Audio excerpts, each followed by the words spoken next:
العالمين والعاقبة للمتقين والصلاة والسلام على سيدنا محمد خاتم النبيين وإخوانه من الأنبياء والمرسلين السالفين وعلى آله وأصحابه الطيبين الطاهرين وعلى كل من تبعهم بإحسان إلى يوم الدين. أما بعد، فإن أصدق الحديث كتاب الله، وأحسن الهدي هدي محمد صلى الله عليه وسلم، وخير الأمور عوازمها، وشر الأمور محدثاتها، وكل محدثة بدعة، وكل بدعة ضلالة، وكل ضلالة في النار. فشيخنا وأستاذنا العلامة الفهامة فريد العصر ووحيد الدهر نور الإسلام الأديب الأريب الفينوي أدام الله ظله علينا قال: حدثنا وأجازنا شيخي العالم الرباني الشيخ عبد الودود السنديبي قال: حدثنا وأجازنا شيخي مسند الوقت شيخ الهند محمود الحسن الديوبندي قال: حدثنا وأجازنا الشيخ الإمام حجة الإسلام قاسم العلوم والخيرات قاسم النانوتبي والشيخ الإمام حجة الخلف والسلف فقيه النفس رشيد أحمد الجنجوهي والشيخ المحدث أحمد علي السهرنبوري والشيخ العالم الرباني العلامة مظهر النانوتبي والشيخ العلامة القاري عبد الرحمن الفاني فتيحا قال: أي الشيخ عبد الودود السنديبي.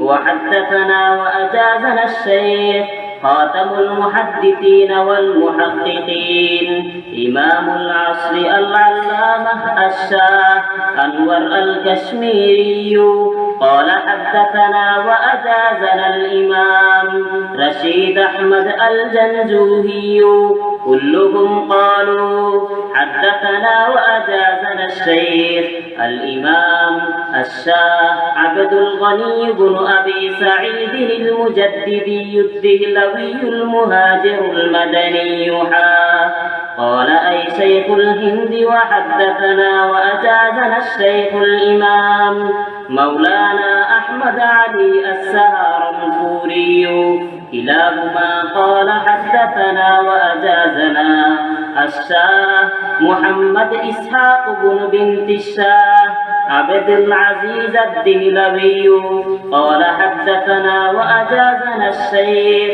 الإمام الشاه عبد العزيز بن الشاه ولي الله العمري الدهلوي قال: حدثنا وأجازنا الشيخ الإمام مسند الهند الشاه ولي الله أحمد بن عبد الرحيم العمري الدهلوي قال: أخبرنا الشيخ أبو طاهر محمد بن إبراهيم الكردي قال: أخبرنا والدي الشيخ إبراهيم الكردي قال: قرأت على الشيخ أحمد القشاشي قال: أخبرنا أحمد بن عبد القدوس أبو المواهب الشناوي قال: أخبرنا الشيخ شمس الدين محمد بن أحمد بن محمد الربلي عن الشيخ زين الدين زكريا بن محمد أبي يحيى الأنصاري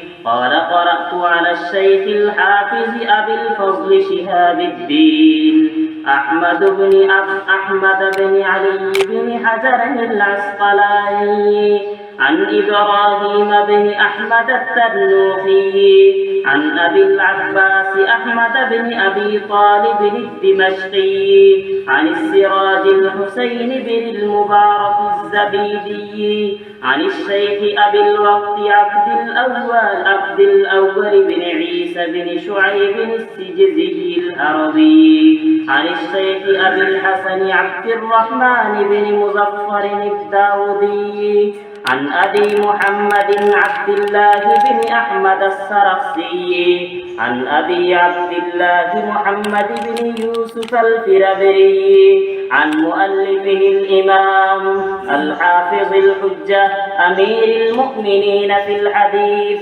أبي عبد الله محمد بن إسماعيل بن إبراهيم بن المغيرة بن بردسبة الجعفي اليماني البخاري رحمة الله تعالى عليهم أجمعين.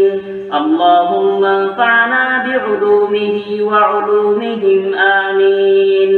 قال الشيخ الإمام في آخر صحيحه: باب قول الله: ونضع الموازين القسط ليوم القيامة وإن أعمال بني آدم وقولهم توزن. وقال مجاهد: القسطاس العدل بالرومية، ويقال القسط مصدر المقسط وهو العادل، وأما القاسط فهو الجائر. وبه قال حدثنا أحمد بن إشكاب قال حدثنا محمد بن فضيل عن عمارة بن القعقاع عن أبي زرعة عن أبي هريرة رضي الله تعالى عنه وعنهم قال النبي صلى الله عليه وسلم: كلمتان حبيبتان إلى الرحمن خفيفتان على اللسان ثقيلتان في الميزان سبحان الله وبحمده سبحان الله العظيم.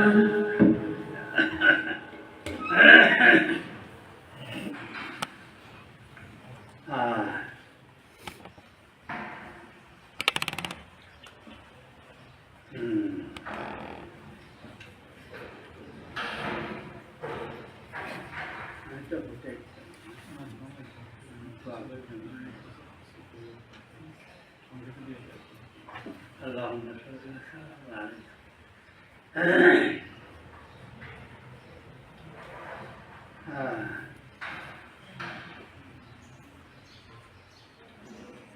صحيح الإمام الكل أعني محمدا كتاب سيبقى في العصور المخلدا كتاب أراد الله كون مقامه وعيد كتاب الله في الفضل والهدى. رب العالمين حكم الحاكمين إرادة كتشم جامع صحيح الإمام بخاري رحمة الله عليه كلام الله شريف الفضل تر مرتضى. الله أكبر. هاي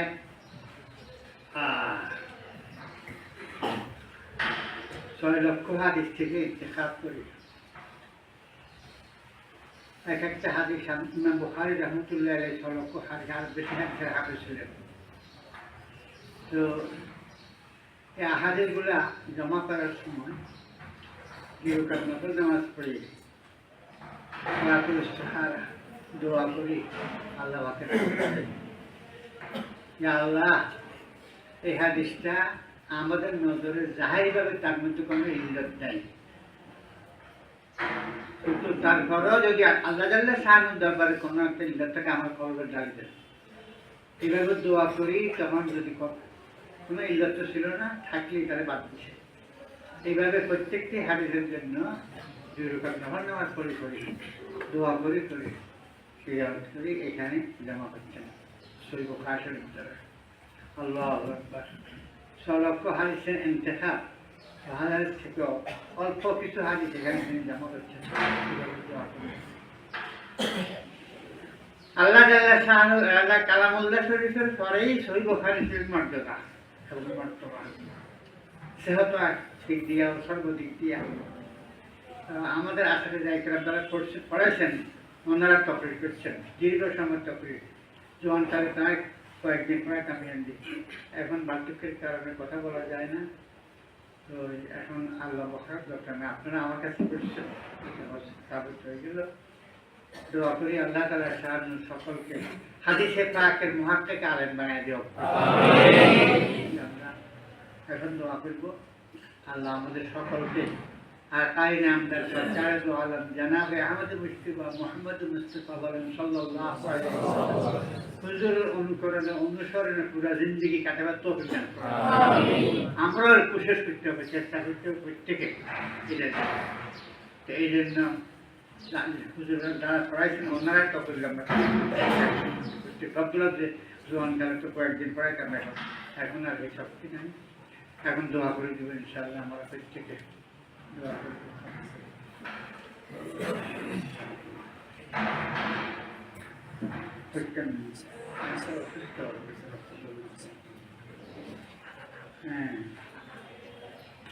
হযরত ইমাম বুখারী রাহমাতুল্লাহ আলাইহি কিতাবের সর্বশেষ নম্বরে যে হাদিসটা আনছেন,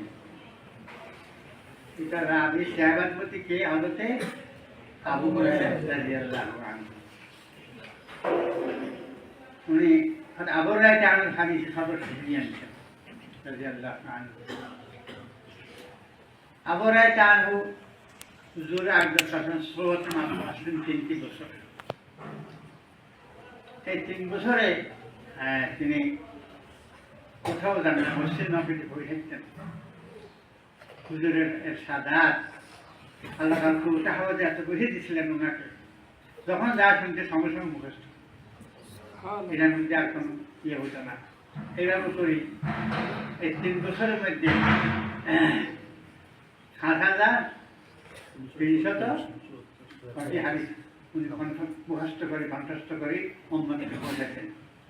কোন হাদিসে আবু হুরায়রা রাসুমার পাঞ্জে আলফো সে সদো হাফতা দো চার 8,372 হাদিস, 8,372 হাদিস 3 বছরে উনি আল্লাহ নবীর থেকে সাহায্য করে উম্মতের কাছে পৌঁছা দিয়েছেন। কর্মের হযরত ইমাম বুখারী রাহমাতুল্লাহ আলাইহি আল্লাহ পাকে সাহিত্য জন্য দোয়া করি সর্বশেষ এই হাদিসটা ওটা আবু হুরায়রা থেকে আনছেন, কিতাবের শেষ ভাগে দিয়ে দিচ্ছেন।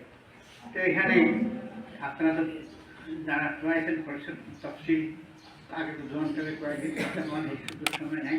সংক্ষিপ্ত কথা আবু হুরায়রা হাদিস 2টি বাক্য আল্লাহ তাআলা শানুর দরবারে রহমানের দরবারে অত্যন্ত প্রিয় মতলব, এবং জুবানে একেবারে হালকা, আদা করতে কোনো কষ্ট নাই, এটা মুখস্থ করতে কোনো কষ্ট হয় না। কিন্তু কালকে মধ্যে যখন নাকি আল্লাহ তাআলা শানুর শরীয়তের মাধ্যমে বান্দাদের আমালকে ওজন করবেন, মিজানে করলে চলবেন, সেখানে সাকিলাতান ফিল মিজান, ওই মিজানে সবচাইতে সকিল হবে হাদিসটা।